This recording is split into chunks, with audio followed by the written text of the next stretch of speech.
Hi, we're here on Saturday, November 15th, 2025, with Sage Bradburn. This is 2 weeks after the jazz parade down the downtown mall in Charlottesville.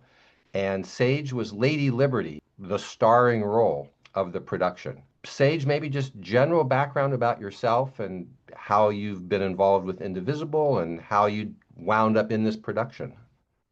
So I joined Indivisible in February, I think. I was just distraught about the election, and I went to a meeting at the in the library, and it took me a while to find a working group that worked for me. But I've been involved very regularly and in so many activities that they've done, and being a part of Indivisible has really helped me get through this year.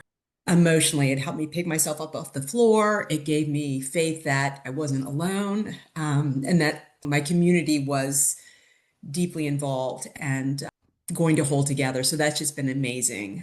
I have no background in theater or the arts, but one of the women that I met in Indivisible mentioned that she was going to get involved with some women who wanted to do street theater. They weren't professional activists or artists, but I thought, well, that's cool. Can I just go and watch?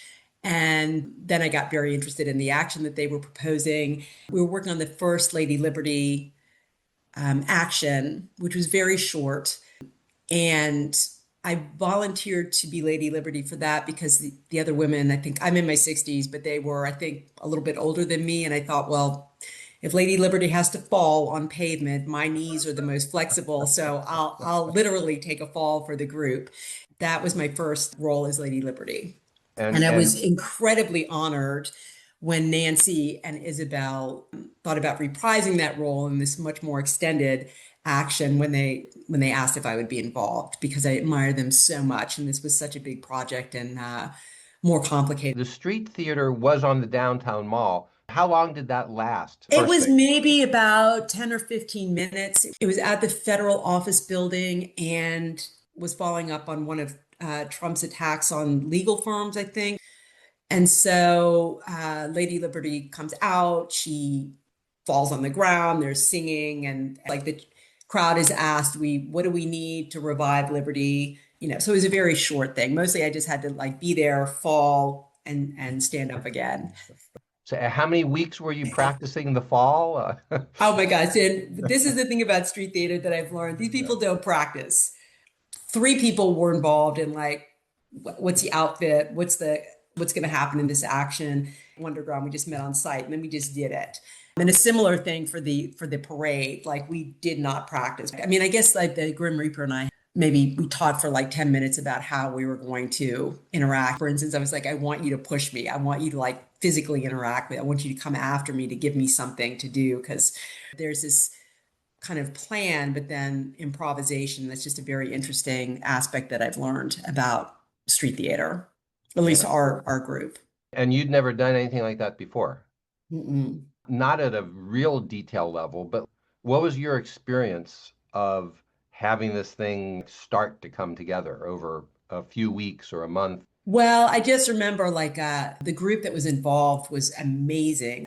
I had to drop out of the group because they were seeming to be having this extended conversation all day, every day. Like I'd come home at the end of work and there'd be like 50 new signal chats, and it seemed like they like, yeah, I'd go to sleep. And when I woke up in the morning, there were more signal chats. I mean, just the kind of the exchange of ideas and kind of energy and support for each other and the enthusiasm was amazing, but I could not be involved in the planning because it was like more conversations that I could take. The group started a signal thread, and you were Mhm. on the signal thread for a while. The volume of that was just too much. Stopped following the signal thread. Exactly. It Didn't said, tell me what you want me to do, tell me where you want me to be.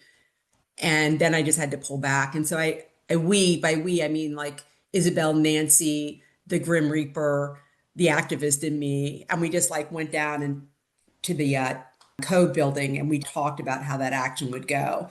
And then the Saturday that we had that event, we're just, weird. That small group is gathering in the Ting Pavilion. And then you have the musicians coming in and then you have the women's choir. And it was just amazing.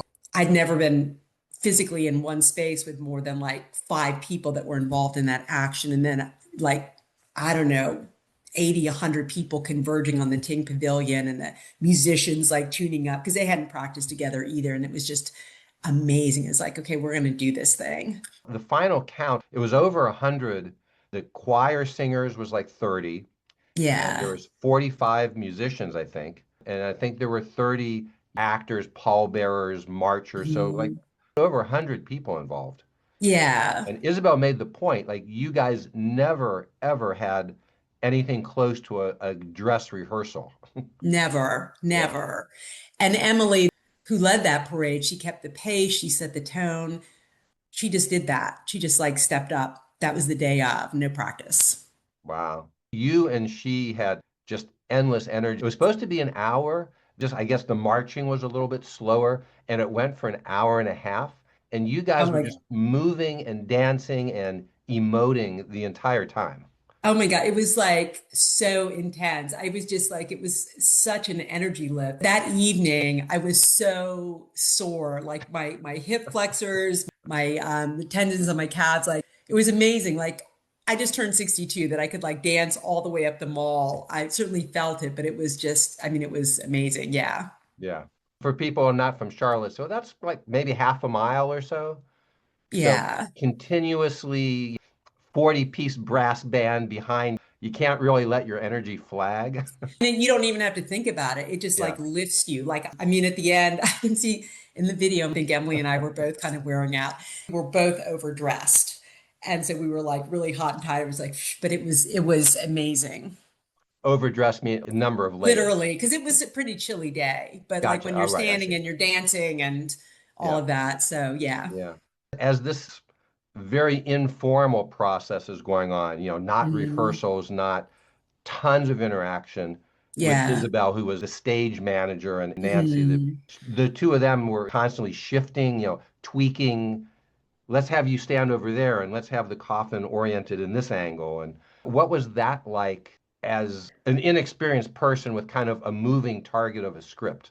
Yeah, well, actually, I added some suggestions because even though none of us were actors, I realized like I had some anxiety about the fact I am going to be kind of by myself. I mean, I'm like surrounded by people like Emily in the coffin or ahead of me and the band was behind me. I knew because I'm the one in chains, like there was going to be a lot of attention on me. And just to sustain that for the whole walk down the mall and a walk that was incredibly slow. Like I had some anxiety about how am I going to maintain this kind of emotional tension?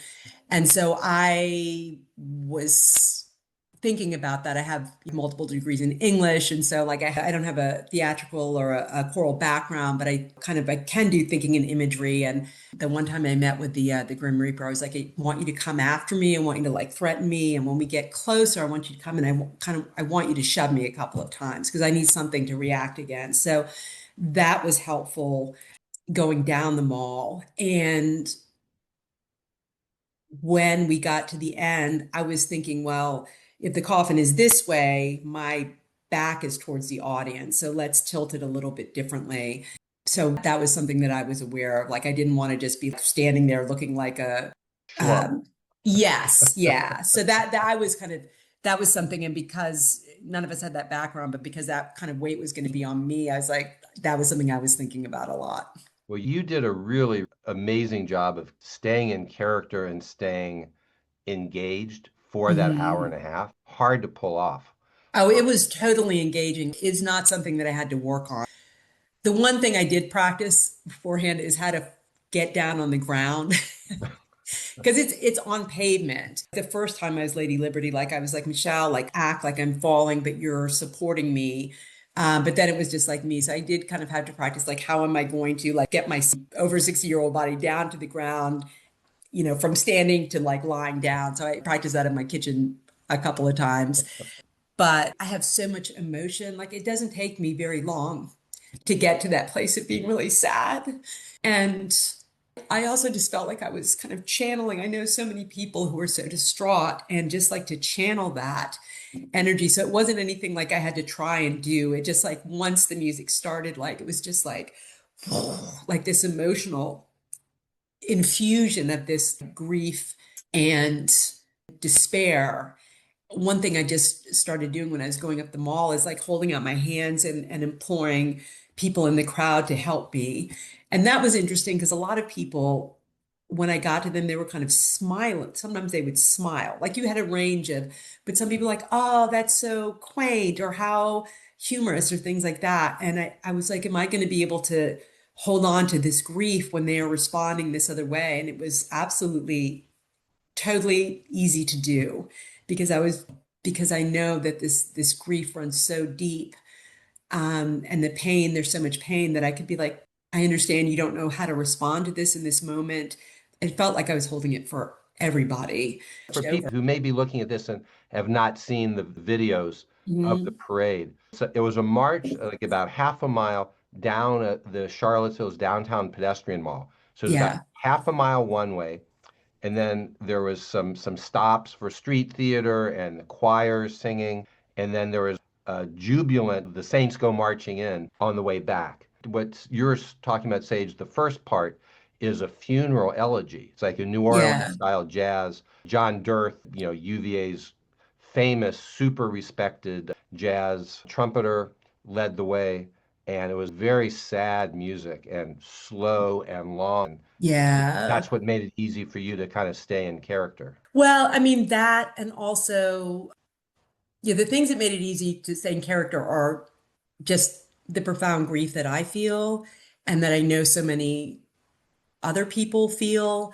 Yeah. And the music was amazing. And also Emily keeping that slow pace. I mean, we could only take like one step at a time, step and step. And I was right behind the coffin. And so there were a lot of my internal cues and then the external cues. It was not anything I had to think about. Is there anything else you'd like to say about being in the production, how you felt about it the day before, the day after, now it's 2 weeks after? How have you been Yeah. processing the experience? Well, it was actually like one of the most like profound experiences that I've had. I told people afterwards, I thought like when I'm on my deathbed, the things that might pass before my eyes as I leave this earth, like this could be one of them. Wow. Um, Part of it is the story, like it's just such a beautiful story of Isabel and Nancy coming together, like these two people that are so different in their backgrounds. Nancy has a background as an elementary school teacher, and Isabel as a U.S. aid contractor, tough as nails, like delivering food in war zones and many other things that she did, such different backgrounds, and that they came together and did this, and that it just felt like such an act of like friendship and love. Like Isabel would be like, I really want to make Nancy's vision come true. So that was really moving to me. It was by itself moving, but also I think illustrated this time in our history where many of us are coming together in ways and forming deeper connections with each other and with our community and trying new things, to kind of meet this moment. So it meant a lot to me in that way. And